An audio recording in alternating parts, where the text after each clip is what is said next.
You know Graybar for electrical parts, but there's one more thing you may not be thinking of us for that can help maximize your next project's total value. Our pre-project planning services are designed to help you win the bid, save on labor costs, and keep your installers productive across your entire build. The sooner you call us, the better.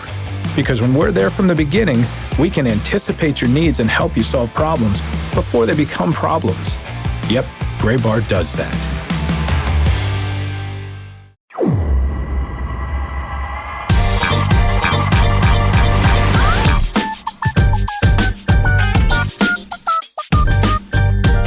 Welcome into this week's episode of the Show Before the Show podcast, the official podcast of Minor League Baseball, as we come to you in the final time in the regular season here in 2021, as crazy as that is. My name is Tyler Mon, joined from New York City by Benjamin Hill and Sam Dykstra. Gentlemen, how are you? Good, Tyler. We are here. We have moved venues this week. We are in the Jimmy Fox room, which honestly, Ben, I don't know if you agree with me on this. This might be the most beautiful corner office meeting room in all of Manhattan. We are currently looking right down the barrel of 6th Avenue. I can see the Freedom Tower from here, and we are at 50th Street, so it's a long distance down the way. As always, we have Radio City right to our left. I know I'm painting a picture in an audio form for a non-visual podcast. That's why you need to paint it, though. That's good. Yes, this is true. Yeah, yellow cabs for days that we can see down the way. It is gorgeous. What do you think, Ben? Oh, 100%. Absolutely iconic. You know, New York City, well, that could be a whole separate podcast on the benefits and drawbacks of living in New York City. But yeah, to walk into a conference room to tape this podcast and turn to my left and just see such an iconic New York City landscape and view, Avenue of the Americas, a straight shot down. It does make me happy, and it makes me feel like, hey, this is pretty cool. And I feel like that very fittingly puts us into the mindset of where we kind of are in the close of the 2021 season, which is, hey, we made it. As you're looking straight down, Avenue of the Americas, and it's a spectacle that looks a lot more normal than it did this time last year, especially this time, 15 months ago. Guys, we're getting so close to the end of the season. We're going to touch on that here coming up in a little bit. But Ben, you got a chance to get on the road for just a short trip, both distance-wise and duration-wise, but hit Somerset last week for a trip to see the new Double-A affiliate of the New York Yankees. Tell us about the trip. I know it was something that you had planned before, and then it kind of got pushed back, but how was the Somerset trip? Yeah, it was great. It was very memorable. TD Bank Ballpark, home of the Somerset Patriots. It's the 5th ballpark I was able to get to this year that I had not visited before, 182 careers. So that'll be the number I have going into the off season, and I'm really glad I got to go. It was on my agenda, vaguely speaking, all season. And then I plan to go the last week of August to visit the Somerset Patriots in their first season as a Double-A Yankees affiliate. And, the weather wasn't that great on that last Friday in August. And it was like, hey, since this is not part of a larger trip, I'm going to postpone this till there's better weather. Maybe that was kind of ironic, because then less than a week after that, the remnants of Hurricane Ida hit that region. Well, hit a lot of regions, but it hit central Jersey, Somerset County, Bridgewater Township, where the ballpark is located, very, very hard. The Raritan River is essentially there's a train tracks behind the ballpark, and the Raritan River beyond that, and that river overflowed and flooded the ballpark, flooded the parking lot, completely submerged cars. That was a lot of the players' cars in the parking lot. The team was on the road at the time.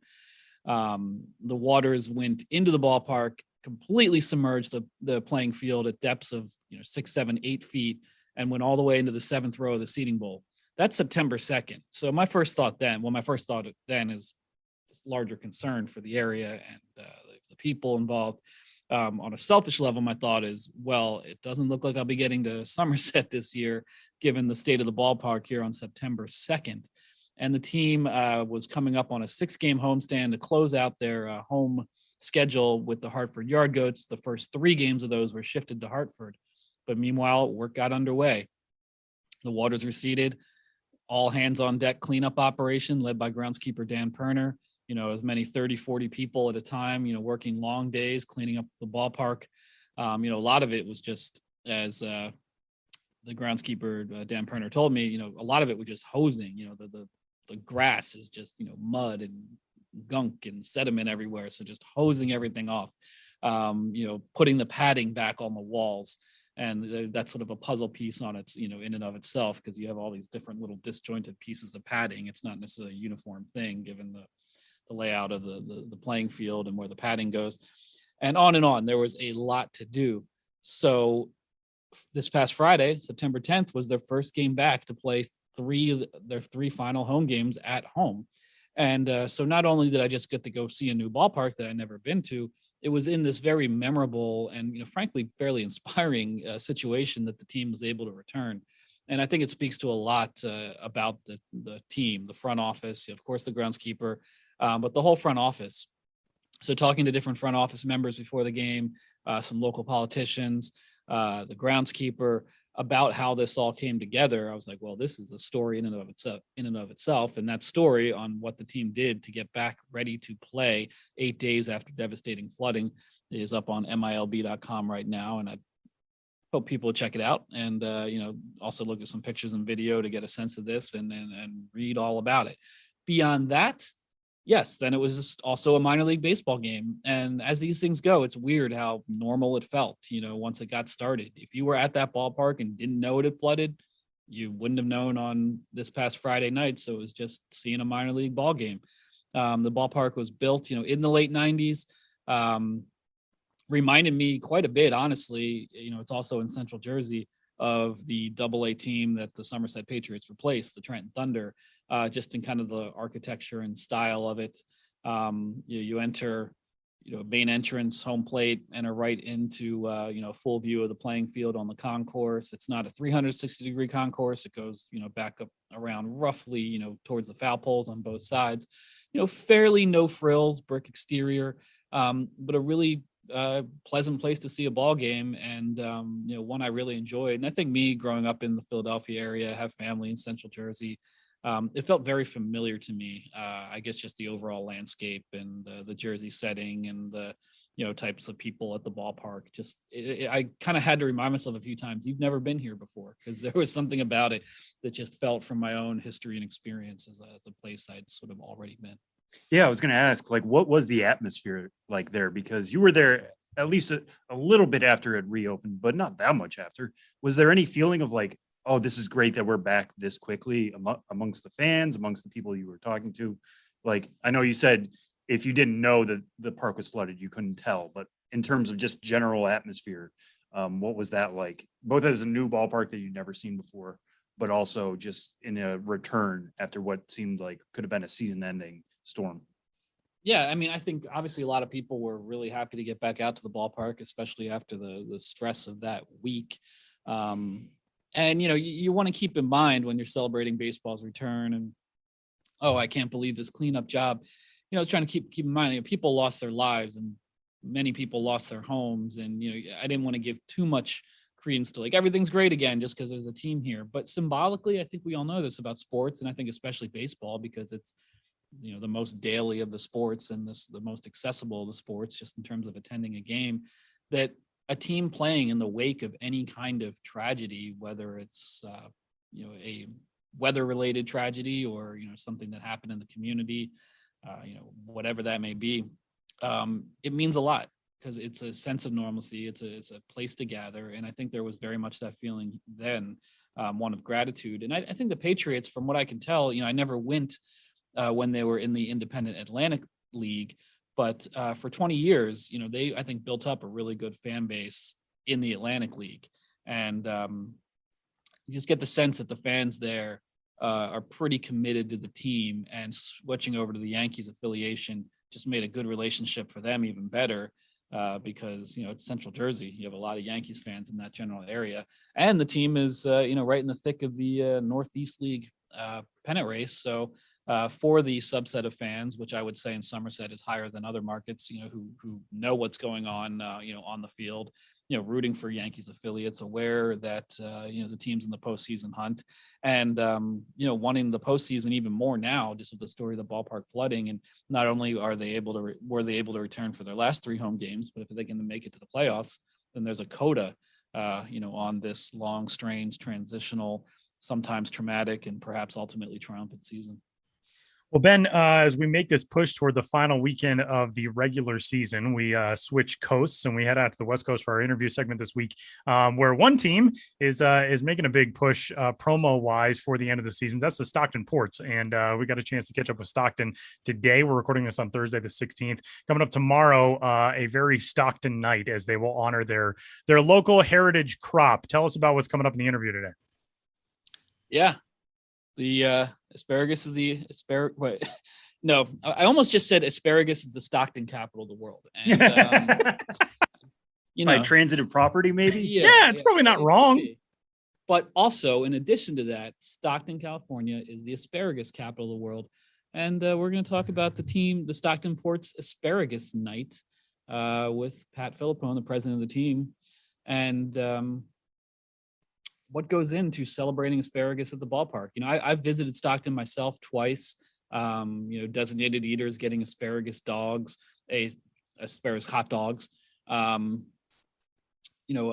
asparagus being a ballpark staple. They incorporate it into the concessions on a regular basis. But one night a year, they go even extra hard, extra fragrant for asparagus, and that's coming up. And we're going to learn all about Stockton, California, the asparagus capital of the world, and what the hometown ports do to celebrate that very important and proud distinction.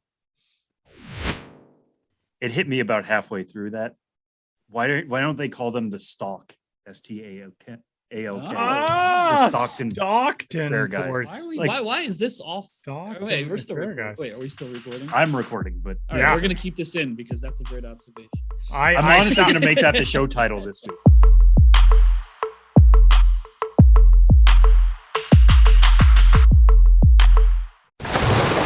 Raise the rudders! Raise the sails! Raise the sails!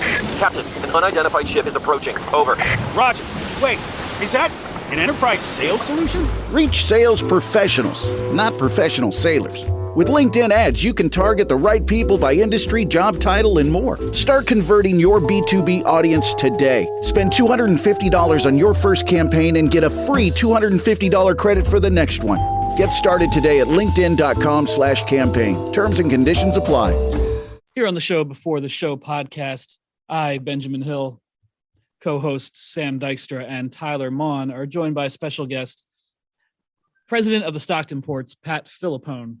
And this coming Saturday, the anti-penultimate day of the regular season, the Stockton Ports are hosting their annual Asparagus Night promotion. This has been something they've been doing at the ballpark for a long time, celebrating Stockton's status as the asparagus capital of the world. So we thought we'd have Pat on to talk more about asparagus, because how often do you get to do a segment on asparagus, especially on a sports podcast? So not very often. So we're breaking new ground per usual. First and foremost, Pat, thanks for being here today. Thanks, guys, for having me. I appreciate it. So Stockton, California, asparagus capital of the world. Can you elaborate a little bit more on clearly this important relationship between vegetable and city? Yeah, that moniker is very proudly held within this community. I mean, Stockton is like every market as a minor league team has a unique characteristic, but Stockton really has two: is the port, which we honor in our normal name, the seafaring industry, and we're so far inland. We're the farthest inland port in the state. But then it's the asparagus capital of the world. The agriculture piece in this part of the country is obviously huge, as everyone knows, but asparagus is particularly grown in Stockton, been celebrated in the community, from festivals to you name it. Restaurants are all across town have their own take on asparagus. And, we joined in the fun.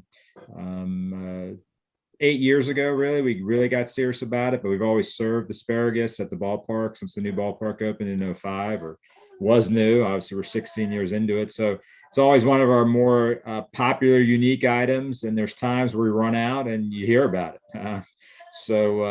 We've always kind of embraced the fun of asparagus, the proud tendencies of this market to embrace the product, and we just like to have fun with it, and that's leads to our asparagus themed nights and our Aspara-guys name. And what we're doing tomorrow night, we're excited about.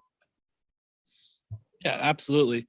And in terms of really blowing this out, I mean, as you said, serving asparagus at the ballpark, since it opened. But once you decided to, have the theme jerseys and go that route, how do you design an identity, temporary or not, around asparagus, which is, I don't want to say asparagus is unpleasant looking. I think it looks very pleasant, but a long, stalky green vegetable doesn't seem like it gives itself over to the most just obvious design possibilities. Yeah, I mean, I not having an artistic bone in my body, I'll kind of tell you the thought process behind it. Then the experts that we hired to do it and did a great job. So the ports, which we have our claim to Mudville and the Casey at the Bat saga story. I know there's a debate about that, which Ben, we've talked about before and you've written about before. So we've always had a classic look at baseball and a standard red, white, and blue look. We identified when Stockton was rewarded American City of the Year in like 2002, and because we always had imagery of the major league team prior to then. So we wanted to go red, white, and blue and put our mantle on traditional baseball in Stockton. So move forward as we're going to the 2013 season, we said, hey, let's do an offshoot branding effort that we can embrace other parts of Stockton. We want to keep the All-American basic baseball look with red, white, and blue, the city's colors, but we want to integrate, the stevedores, the ports, which were named after, then also asparagus. So we bounced around a lot of ideas internally. I had a great staff at the time, still do, but at the time, they were really into getting it out there as something new. So at that point, we hired, I don't know if they were called Brandiose yet, or if they were still Plan B, but you guys know those guys, the foremost experts in this area, and we kind of threw at them what we were thinking about.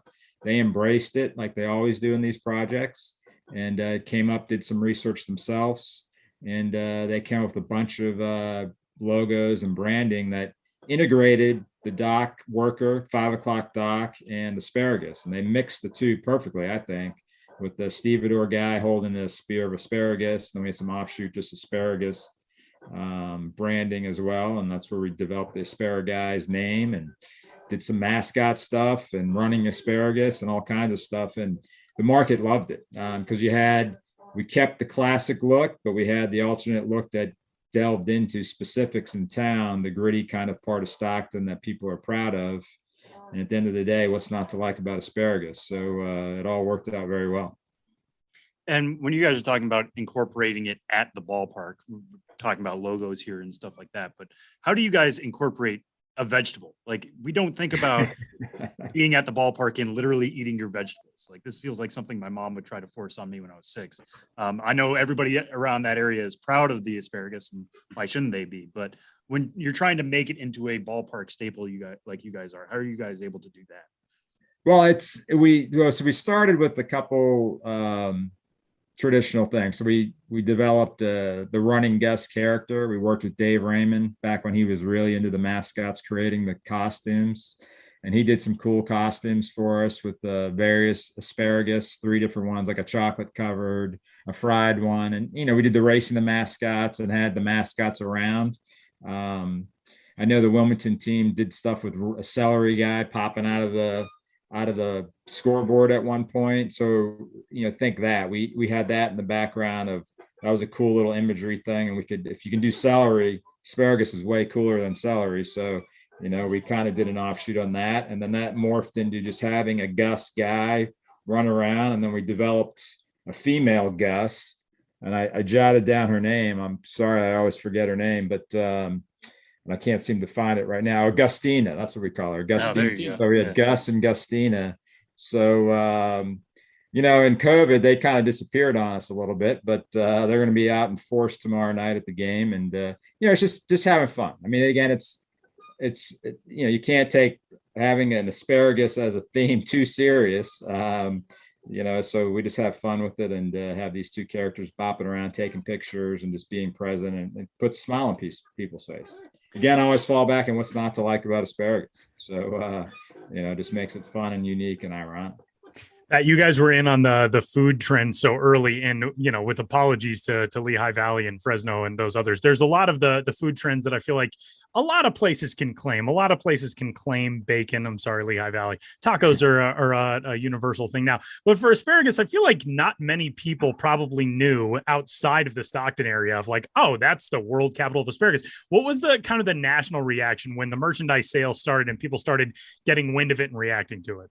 People were pumped because I agree with you. I mean, I'm not born and raised in Stockton, so I had no idea until I came here. And I actually had a guest from out of town at the game last night. Same thing. Like was talking to him about it. He had no idea about it either. The reaction was fantastic. Like 5 years ago, when ESPN was still doing like their feature on the minor league teams, like on Saturday morning, they featured the Gus branding and our logos, and it was amazing how the sales that generated, just the calls and the emails we got, that people were just pumped about it.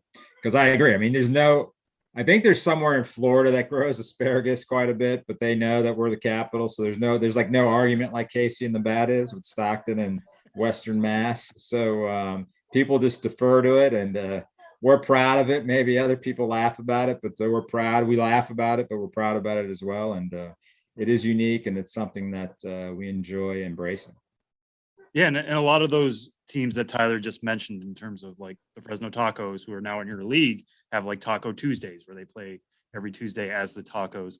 You guys, the Aspara-guys is kind of like a special event for you guys, but have you ever talked about expanding it out once a month, once a week, anything like that? We have. I mean, we do the 5 o'clock dock theme every Friday during the season, and that's gone really well. We have talked about doing Aspara-guys. In 2020, we were going to do a full weekend. This year with the truncated season, we decided we'd pick a night. So I think you'll see us do a full weekend next year and moving into the future and get even more creative and dig into it. But I know the Fresno branding has gone great for them. And, I think, Ben, you had, when you came and visited, an asparagus taco. So we whip those out every once in a while. So we're going to have those tomorrow night ourselves. So we're going to kind of mix the taco theme in with our asparagus and have some fun with that too. Yeah. And during the game itself, are there special guests that come out to the ballpark, or maybe big players in the local asparagus industry? We invite people from the ag community to come to the game. So there's some that will come out and have fun. I mean, the mayor's not gonna be able to make it this year, but we always like to get the mayor out and do some stuff around that also. So it is something that everyone has fun with. We do need to find, I wish there was an asparagus spokesperson for the country. They should come from Stockton. Maybe we'll create that moving forward. But, there's no particular name I could drop with you right now, but we'll have some people out to embrace the local community and the ag community as well. And would you say, I guess being the asparagus capital of the world, is this the most, prominent food that you associate with Stockton, or are there other more local regional specialties that you think you could maybe turn into separate promos?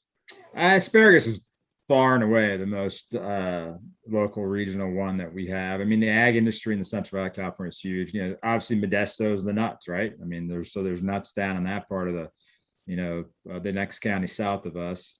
There's a lot of cherry farms in Stockton, so you never know. Maybe we can come up with something with cherries, but obviously George Washington was playing with cherries before Stockton was a city, so we can't claim that as our own, but you never know. We may have some fun with that as we move forward as well. But asparagus is, I think it's never ending what we can do with the asparagus theme, no question.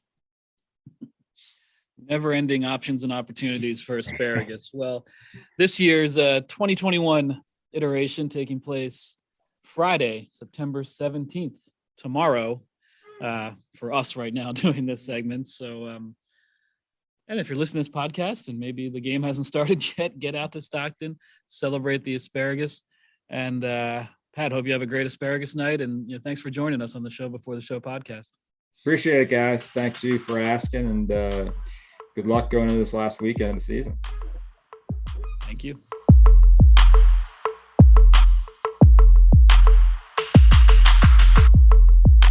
Eczema is unpredictable, but you can flare less with Ebglyss, a once-monthly treatment for moderate to severe eczema.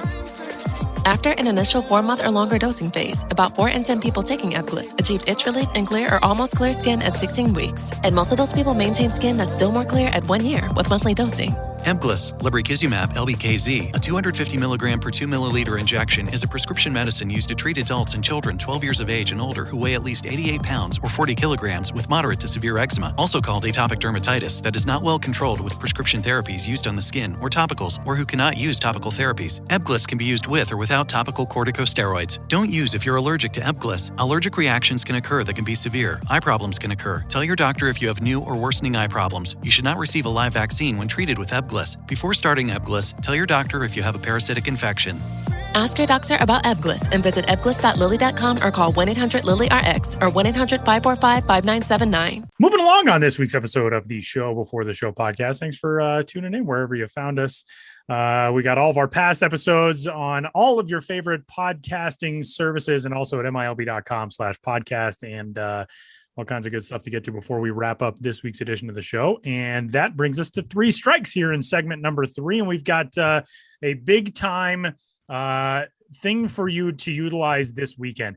Minor League Baseball has deemed that for the rest of this 2021 campaign, MILB TV is free for the rest of the season. So that is strike 1 on this week's episode of the Show Before the Show. You can catch any MILB TV game from now through the end of the season for free. This is always fun. There are a ton of guys who are still in the minors who are finishing off this season on really, really good notes, and guys who are very fun to watch as we get closer and closer to the end of the season. But Sam, this is a fun little September surprise with the season going later into September, and now a whole bunch of prospects on Showcase on free MILB TV.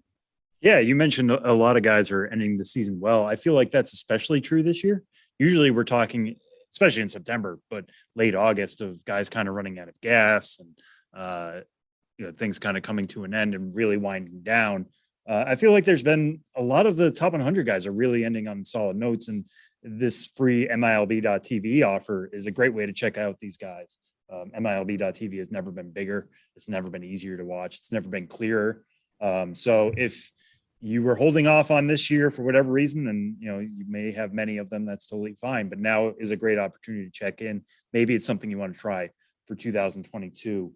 One thing we should note is that MILB.TV, it's not only free for the rest of the season, it's also free for the rest of the playoffs. Yeah. Which is huge. And that's great. So if your team is eligible for MILB.TV, it's not like every playoff series is going to be televised, but if they had MILB TV during the regular season, they will have it for the playoffs as well, and it will be free. So that'll be a lot of fun to watch out. There's one thing that there's a couple series that I'm keeping my eye on, and Tyler, I'll give you one here in a minute, but at Low A West, the San Jose Giants and Fresno Grizzlies are playing each other this week. That's just the way the schedule worked out, but they're also already clinched, both of them. So they'll be playing each other in the Low A West Championship Series next week. They're going to get real comfortable with one another. We've talked a lot this summer about how is the 6-game series going to work? Are teams going to get bored of each other or testy with one another? For the most part, it seems like that hasn't happened. But if that's ever going to happen, it's going to be between San Jose and Fresno. And those two teams, not only are they making the playoffs, but they're also loaded. We talked about Zach Bean in the past, the top Rockies prospect. He's leading that Fresno team for much of the season, but really coming on strong here in the second half. And Luis Matos on the San Jose side, entering the week, he had gone 9 for his last 9. He'd reached in each of his last 13 plate appearances. I haven't checked in to see where that is now, but Luis Matos, a lot of us were really high on. We just need to see a full season out of him. We've gotten that now. He is a top 100 prospect. So keep an eye on the outfield in that series. And one other one that's kind of similar to that, we've discussed the AAA final stretch before. We'll probably get into that more next week and beyond, when that's going to be, the only rodeo in town going into October in the minor leagues. But one series that it will actually be 2 series is Iowa and Omaha. They're playing each other in the final week of the regular season, and then they'll be playing each other in the second week of the AAA final stretch. Omaha, if you've been listening to the show at all, they are loaded with the Royals prospects and Bobby Witt Jr., Nick Prado, and MJ Melendez. Iowa just recently got Brennan Davis, the top prospect in the Cubs system. He homered twice in his first 2 at-bats. Tyler, you wrote the story about it. What stood out from your conversation with Brennan Davis?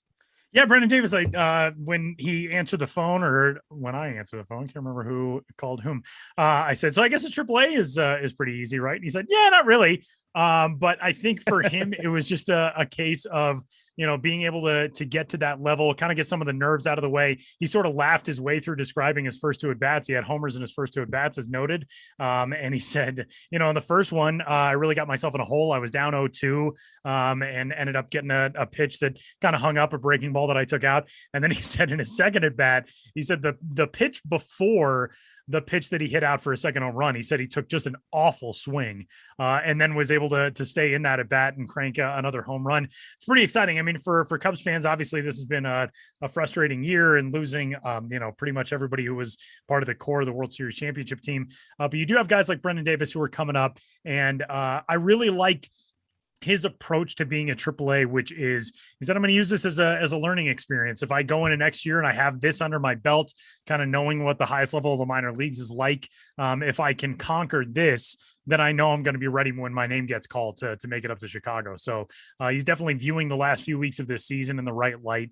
And it was really good to get a chance to talk to him. Yeah, I wouldn't be surprised if we see more like him here in the next couple of days or week or so.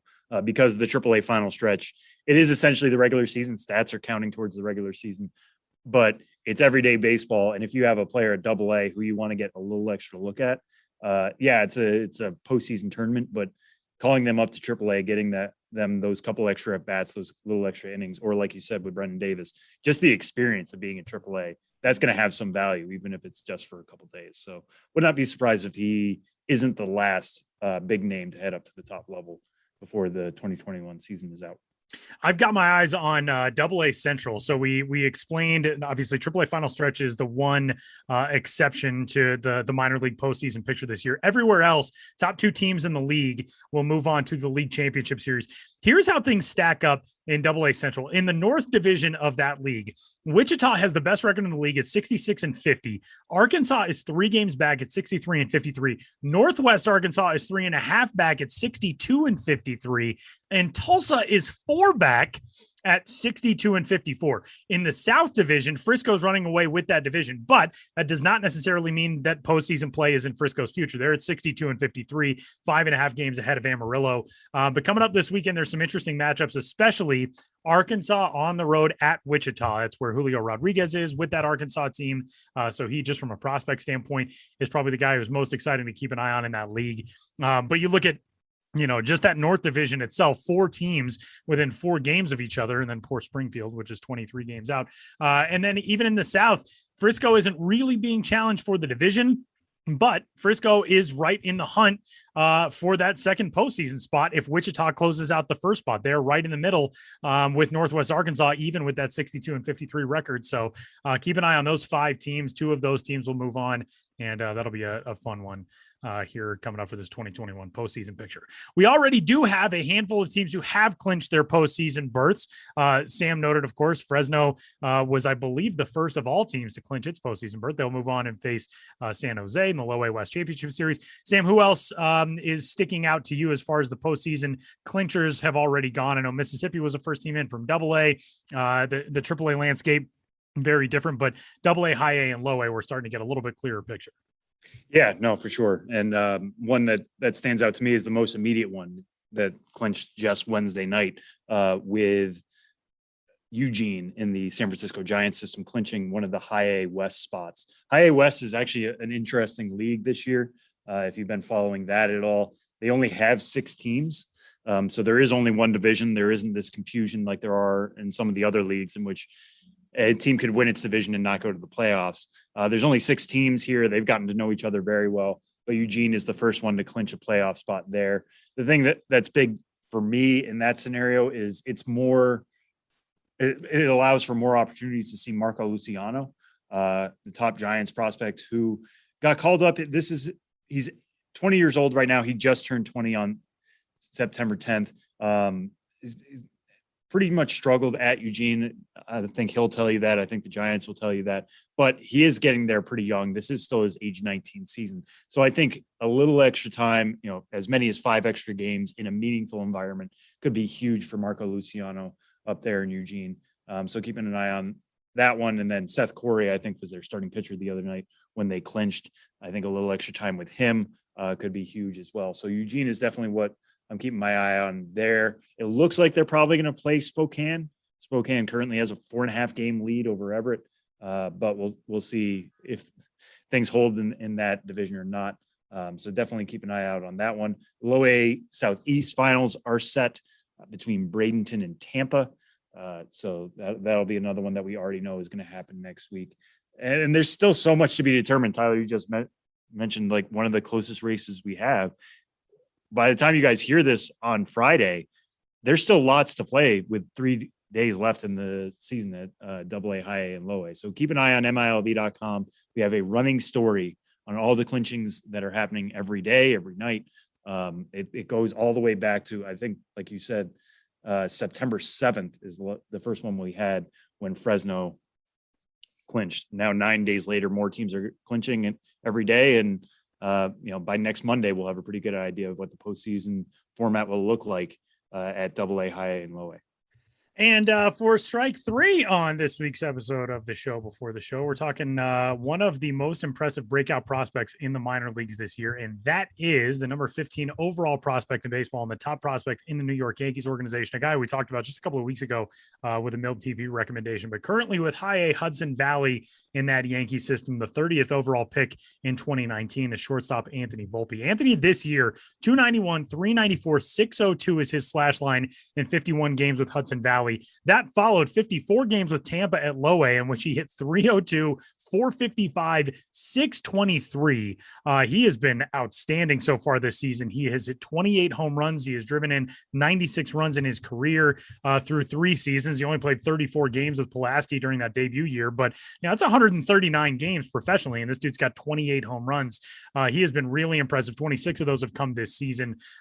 Sam, for Anthony Volpe and for kind of the anatomy of breakout prospects in this season, what does his season say about where he is and how quickly he really can make this climb? He's only 20 years old, but man, that dude seems like he is very much on a fast track now. Yeah. The reason why we're making this the final strike is I have a feature coming up on MLB.com about him. I got to speak to Anthony Volpe for about 20 minutes. He was very gracious with his time. Great kid, great mega, lots of stories to tell, but I caught up with him at Hudson Valley this week. And just to figure out like what happened to this breakout. You mentioned the power is the biggest thing that stands out to pretty much everybody, and that includes the Yankees. They thought when they drafted him, hey, this is a kid who can hit. He can field his position really well. He might not be the biggest burner you're ever going to see, but he's a very good base runner, could steal a few bags at some point. A lot of 55s and 50s across the board. Power was not one of them necessarily. All of a sudden, now he's hitting 25 plus home runs in his first full season. What went into that? And in speaking to him, he said, a lot of people thought 2020 was a bad year, and it was. Everybody would much rather have a regular minor league season, and I'm sure he would have too. But the fact that he didn't have to play games every day allowed him to every day tinker with what he was doing. Every day he was trying to work on something, going into what people call the lab. He was studying his swing. He was trying to study tape, not only on himself, but also on major leaguers in terms of what worked. He had a little bit more of an uppercut swing now in terms of in getting a chance to elevate the ball, which is obviously a big part of today's game, but also allows him to get into his power. That's not something he was showing before. Now he's elevating the ball a little bit more. And he also spent a lot of last year getting stronger, working out in the Yankee strength program. So many guys we talked to last year said they were sending video back and forth and they were getting instructions. He was working out in New Jersey and New York, spending all that time working on getting strong, working on making sure that his swing is as close to a finished product. And he said, if I was playing games every day last year, it probably wouldn't have happened. I wouldn't have been able to tinker that much. I would have been much more focused on in-game production. So he thinks that really helped him out. It was fascinating talking to Damon Oppenheimer, who works in amateur scouting with the Yankees, and them straight up saying like, yeah, we were confident in a lot of things he could do, but the fact that he's hitting 25 homers already is a surprise even to us. And if that's true, because the Yankees have done a lot of work on this guy being a New Jersey kid, they knew him really well going into the draft. And if he's surprising even them, think of what he's doing to the rest of the industry and the way people have been surprised. You know, he's now our top Yankees prospect on MLB Pipeline. And that was through a lot of external sourcing in which people said, listen, all of this is real. Like, it's not just scouting the stat line. What he is doing is much better than any of us thought and much quicker than any of us thought. And at a time right now in which, you know, Gleyber Torres just moved over to second base and the future of the shortstop position is a big question in the Bronx. I'm not saying Anthony Volpe is going to be a starting shortstop for New York next year, or that he should necessarily figure into their immediate plans with so many shortstops on the free agent market, but it's something to think about. I mean, the breakout is very real, and he's now one of the most exciting prospects in baseball. I'm going to be really fascinated to see what the Yankees do next with him and try to figure out where he fits in their plans in 2022 and beyond. That comment about the being able to tinker on things last year, Brendan Davis made a very similar comment to that. I asked him about being at the alternate site last year, and he said, you know, it was actually really good to be in a place where I just got to focus on baseball in development. There weren't stats, there weren't games. I wasn't worried about any of that stuff. It was just a constant work on how can I get better as a ball player. And that was interesting. Marty Peavy, his manager with Iowa, worked with him last year at the alt site as well. But I feel like a lot of guys do have those feelings about last, I don't want to call it season for the minor leaguers or for the prospects, but last year, if they got work at the alt site or an Instructs or whatever it was. And it's interesting to see that stuff bearing fruit. It's, you know, kind of the baseball version of what we hope are some positive legacies that came out of all of us having such a rough 2020.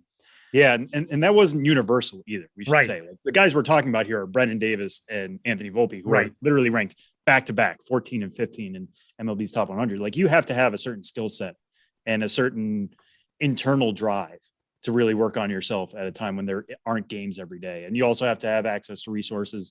Davis playing at the alt site is certainly one of those. Volpe, it seems like he had a pretty good workout structure up here in Jersey and New York, but still, like, it speaks to those guys that they were able to thrive. Because I know a lot of guys were struggling at the beginning of the year because they didn't have game situations, and getting thrown right back into the deep end was not helpful. So the ones who did make the most of it, only so many spots in the alt sites and things like that too. So for somebody like Anthony Volpe to be able to continuously do that work on your own is one thing that's maybe even a little bit more impressive than the guys who did get the opportunity to go to the alt sites, to go to Instructs, to go to have these opportunities where you're in a more structured environment. And either way, I mean, I really admire not just ball players, but anybody who was able to make it through last year in a way where they utilized some of that time and were able to be productive in it, because it was not an easy stretch of time for any of us to do that in any context. So pretty impressive for these guys as young ball players to do that. Yeah, for sure. It's maybe this will be, what was it that Shakespeare wrote under quarantine? Yeah, I don't remember. Those memes went around so early on. Yeah, that was a meme joke going around the internet. Yeah, like, oh, look at what happened during the Black Death. All of these people accomplished amazing things shortly thereafter. And I was like, yeah, I'll be lucky to just not be 800 pounds. Hey, we watched The Sopranos. That's true. We did. That is true. We both did go through The Sopranos, and that was an accomplishment. You know, it's a little bit less than climbing to, you know, Double-A at 22 or whatever Brendan Davis is doing. But, you know, we all have our things. Hey, I'm just saying I'm prepped for Many Saints of Newark now. Same. Which is going to be in theaters. I was not expecting that. I thought it was just going to be an HBO Max release. That's in theaters, though. Oh, I know that that's a discussion for another podcast, but I know David Chase, the creator of The Sopranos, was actually pretty incensed that it's going on HBO Max. Interesting. He kind of cut his teeth on HBO. Yeah, on HBO. But I get it. Like, you get told you are making a Sopranos movie. Right. You want as many people to see it on the big screen as possible. Not to be told, oh yeah, it's just going to be like everything else, and it's going to kind of feel like another episode of Sopranos, which would be disappointing. Tune in next week for the pilot episode of our new podcast, The Show Before the Sopranos. Who's who? I'll just wear a tracksuit and we'll figure it out later. Okay. Yeah, that works. We can each do that. I'll eat a lot of prosciutto. And it'll be great. All right. That's 3 strikes for this week's episode. We've got maybe a ghostly cameo coming up, and then we're back to wrap it up next.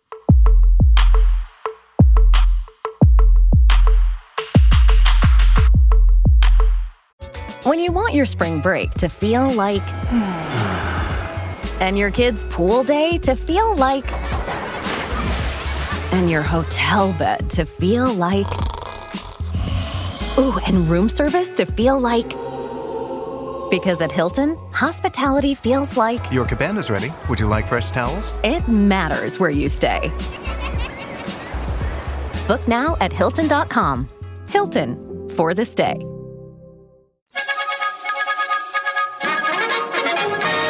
We interrupt this podcast to bring you another thrilling edition of Ghosts of the Miners. Now, here's your correspondent and host, Joshua Jackson.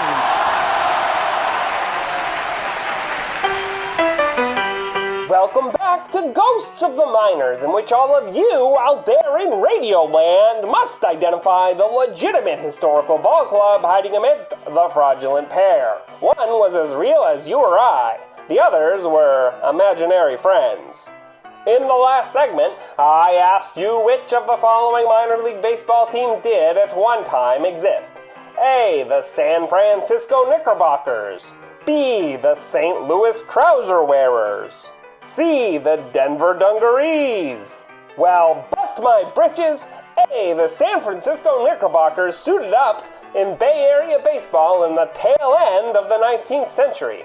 The team's name likely threads back to when New Yorkers in San Francisco formed a Knickerbocker Association in 1851, and the moniker was stitched to a few amateur ball clubs in the years that followed. A few decades later, the Golden Gate City formally tossed their Knickerbockers into the Pacific League.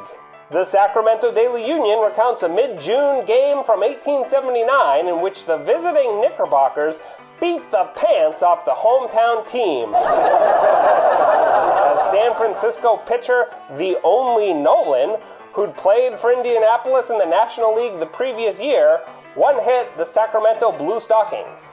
The Knickerbocker Nine is composed of men above the average in size and muscular development, the newspaper reported, and their general playing is credible.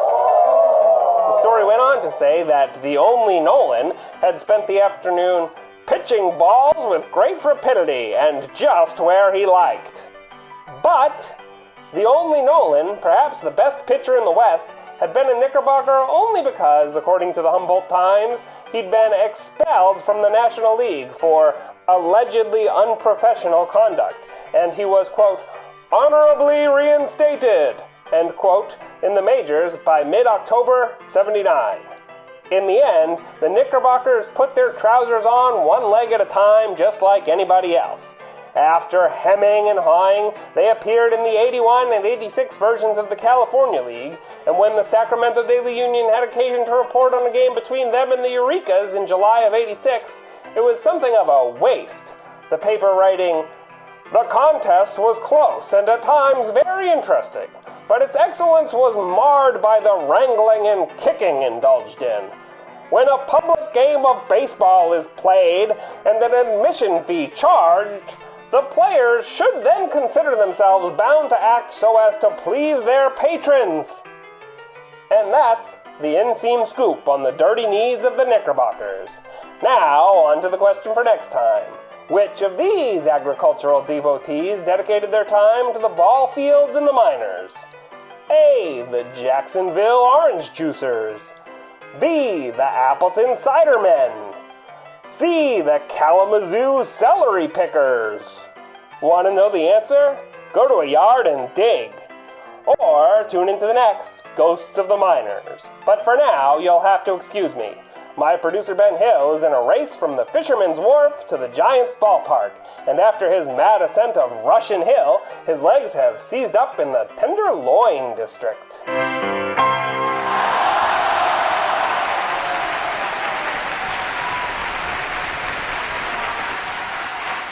Final segment of the 2021 season. Obviously, minor league baseball has not been, left untouched by the rise of the Delta variant and coronavirus as the 2021 season has gone on. All of that, we have seen games postponed and, teams that have dealt with it. But man, if you would have told me back in April that we were going to make it to September and the season would feel as this season has, I think we all would have been pretty thrilled. This has been a challenging season, obviously, in a lot of ways. I know kind of the interesting thing is I know a lot of front offices have sort of looked at it as this is the, the dress rehearsal for 2022, coming into the ballpark and doing things and getting back into the mode of it. And next year, hopefully, is when we can blow the doors off and, really have a normal season. But man, we made it, for the most part, relatively unscathed through a baseball season, which is pretty incredible stuff. Yeah. I mean, the peaks and valleys that were still involved. Yeah. And still a reminder that we are not through this. I mean, the amount of times I've logged on and found out another series or game has been canceled due to COVID, even in August and September, has been maddening considering where we were or where we thought we were in June and July. Right. For example. But still, like you said, like if you looked back in March and April and we were thinking, okay, maybe we're going to get in a season here, maybe it can feel like normal. And all of a sudden here we are talking about the playoffs again. And that feels somewhat normal. I will take that after 2020, any sense of normalcy I will take. Yeah. So hopefully 2022 is even better than this. Hopefully we don't have to deal with all of this. There's still steps that we could all take. Getting vaccinated, if you're not already, is the biggest one you can personally do at any walk of life, but also especially in baseball, whether it's you being somebody who wants to go to the ballpark, if you are a player, if you are a coach, if you are a member of an organization, getting vaccinated is a big way that hopefully by 2022, we're not even talking about any type of COVID delay or COVID cancellation or postponement or anything like that. And we can all move past this. But this was a big step, and I'm really glad we made it to this point. Amen to all of that. And tune in this weekend at Milk TV if you can't find your way out to a ballpark. And it should be a fun one as we close out this regular season here in 2021 and head on to postseason play. He's Sam Dykstra. I'm Tyler Mon. Thanks for tuning in. We'll talk to you next week.